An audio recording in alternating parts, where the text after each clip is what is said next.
Entamée le lundi 5 mai 2025, la formation organisée par la cellule des femmes de l'Union des professionnels des médias du Bénin, CFU Bénin, en collaboration avec l'Association des reporters solidaires de Lyon, à l'endroit des jeunes journalistes de la commune de Porto Novo, a officiellement pris fin le samedi 10 mai 2025. La cérémonie de remise d'attestation à 30 jeunes journalistes s'est tenue au centre culturel Ouadada. La coordonnatrice nationale de la CFU Bénin, Rafiatou Mamadou, accompagnée de la représentante départementale de l'OME, a exhorté les récipiendaires à mettre en pratique les compétences acquises sur le terrain professionnel. Je pense, je sais et je crois que vous ferez bon usage de ce que vous avez reçu. Le sacrifice de ces 5 derniers jours ne seront pas vains. Je veux savoir compter sur votre dynamisme sur le terrain. Je veux savoir compter sur votre professionnalisme sur le terrain. Je veux savoir compter sur votre sens d'acceptation des uns et des autres sur le terrain journalistique.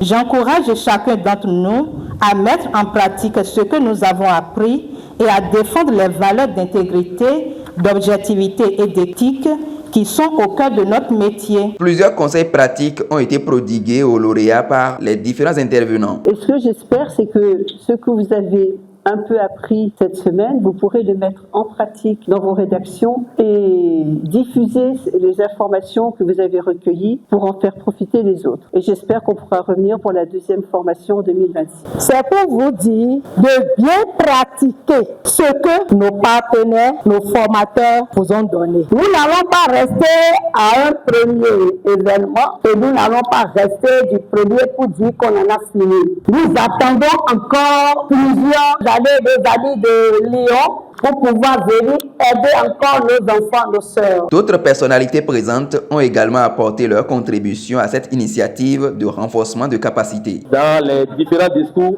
j'ai entendu les membres du Reporters solidaires parler de 2026 déjà, ce qui voudrait dire qu'il y a une suite, qu'il y aura une continuité. Et je dirais aux récipiendaires de mettre en valeur tout ce qu'ils ont acquis ici comme compétences dans l'exercice de la profession. Parce qu'aujourd'hui, on en a besoin. Avec les réformes aujourd'hui dans la corporation, nous avons besoin d'informations. Et quand on a la chance de suivre de pareilles formations, il faut profiter à fond. Je pense que vous avez appris beaucoup par rapport à vos métiers. Faites-le bien parce qu'il y a la loi qui est là, qui ne donne pas les désinformations. Mais vous avez appris ça. Que donc, c'est pas. C'est-à-dire, il faut faire le boulot comme il se doit et que Dieu, le Tout-Puissant, vous assiste. Après avoir reçu leurs attestations, les apprenants par la voix de leurs représentantes ont exprimé leur gratitude à tous ceux qui ont contribué à la réussite de cette formation. Merci de nous avoir transmis plus que savoir, une posture, une vision, un idéal. Vous êtes venus non seulement pour enseigner, mais aussi pour écouter, encourager, inspirer. Ce lien que vous avez tissé avec nous restera précieux. À vous, femmes vaillantes de la CFU, qui portez ce flambeau depuis 14 ans, merci d'avoir cru en notre potentiel. Vous nous avez considérés non comme des simples